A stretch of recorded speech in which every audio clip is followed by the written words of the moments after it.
I have quality friends. I can vouch and say, oh, I have quality friends.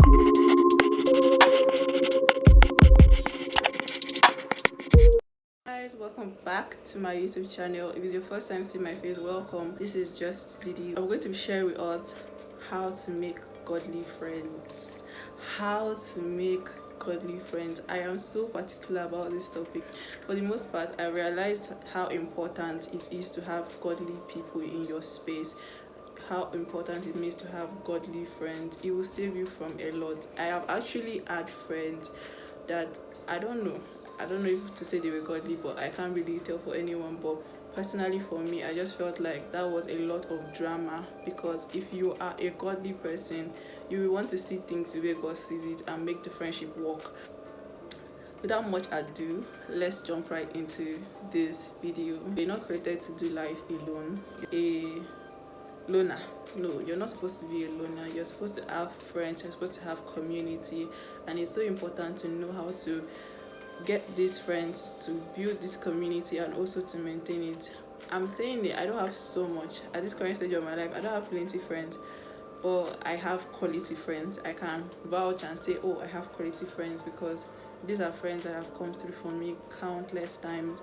And it's not even about the number, but it's about the quality of the friendships. And most importantly, these people share the same faith with you. Because why would you want to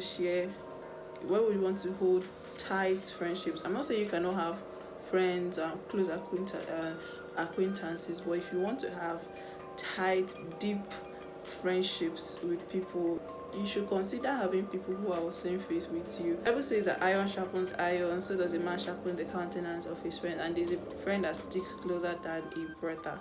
I want you to know that this friend that sticks closer than a brother, it is possible to have these people, girls, guys, that are very close to your heart. And I can't tell you how beautiful it is to have people like this who are genuinely concerned about your growth. I'm still on the journey of becoming a good friend, and that's one beautiful thing, because friendship opens you up to a lot of things. It opens you up to your flaws, it opens you up to a beautiful aspect of your life. There's just so much that friendship does to you. I feel like that is one of the things that helps us to grow. It fosters our growth. Take for instance the friendship between David and Jonathan. It's good to have a friend like David and Jonathan, someone who will be willing to give up his throne for his friend. Like, don't hold anything too tight. You need to know about making godly friends. You need to be prayerful and intentional. You need to be prayerful and intentional. When God is sending you into a person's life, He's also sending that person to you. So it's not only about you being there and then you are giving in energy into the friendship and there's nothing happening at the other end. So you need to be prayerful. You need to be intentional. You need to ask God to lead you to the right people. And then secondly, you need to plug into a community. I feel like it is good to leverage on communities. One of the most beautiful friends I have is friends I got in my church community or my school. So we plug into communities. Don't just be a let me sit alone. I don't see the point of doing like you don't need friends. We all need friends, I beg. We all need friends.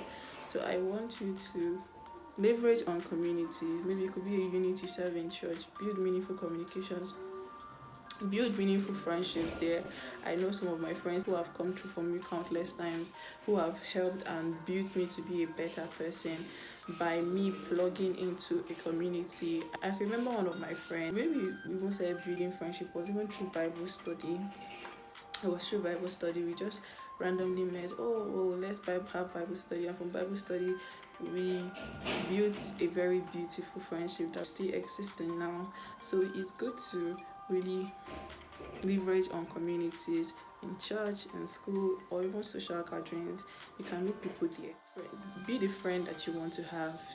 If you want a friend who is trustworthy, a friend who is honest, a friend who is encouraging, a friend who is Christ-like, I want you to be that person. Be that person. I feel like this thing is so beautiful because it makes you see yourself.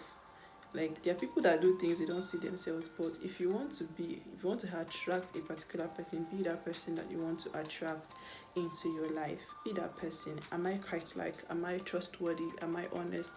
Am I encouraging to my friends? It's good to ask your friends, oh, am I this kind of person? If your friends are truly your friends, they'll be open to tell you, oh, yes, you are this person, or no, you need to work XYZ in your life. So be that friend that you want to attract. Seek friends that genuinely love God and want to grow. Seek friends that genuinely love God and want to grow. There are a lot of people out there. There are a lot of people out there who are carrying the placard of Christians, but they are not Christians. Are your friends people who are willing to grow? There's nobody is perfect. Me holding this microphone now, I'm not perfect. But are you somebody who is a genuine lover of Christ? Are you somebody who wants to grow? Are you somebody who is willing to follow after the footstep of Christ, and you are willing to become a better person, become a better friend? I feel like if you want to grow, have godly friends, because they would really help you to really see a lot in your life. Another thing that we do is to make friends but don't nurture these friendships. I was this person a few years ago, I would not lie. Let me be calling myself out. So there's something we do, we make friends, but we don't nurture these friendships. We don't keep them. We just say, oh, they are my friends, let me put them in. Friendships take efforts. Friendships take efforts. Friendship will require a lot from you, your mental, your spiritual, sometimes financial or emotional. It will take a lot. Don't be that friend that when somebody wants to borrow money from you, be like, I don't always have, but you always want them to give to you. Don't be that person. Don't be that person. So you must be somebody who is willing to nurture. You must be somebody who is willing to keep this friendship going. One thing you must know to nurture or keep your friendships is that you must communicate lovingly. Don't be afraid to speak to your friends in a loving manner. If these people are truly people who want to grow, you are vibing on the same frequency, they will see meaning into certain things you're saying, and even you to be open to listening to your friends. Be open to listen to your friends. Talk through issues with grace. Forgive and give grace. Godly friendship needs patience, so you need to be patient with your friends. You need to be patient with these people at certain points in time. Some of them are dealing with certain things that only them know.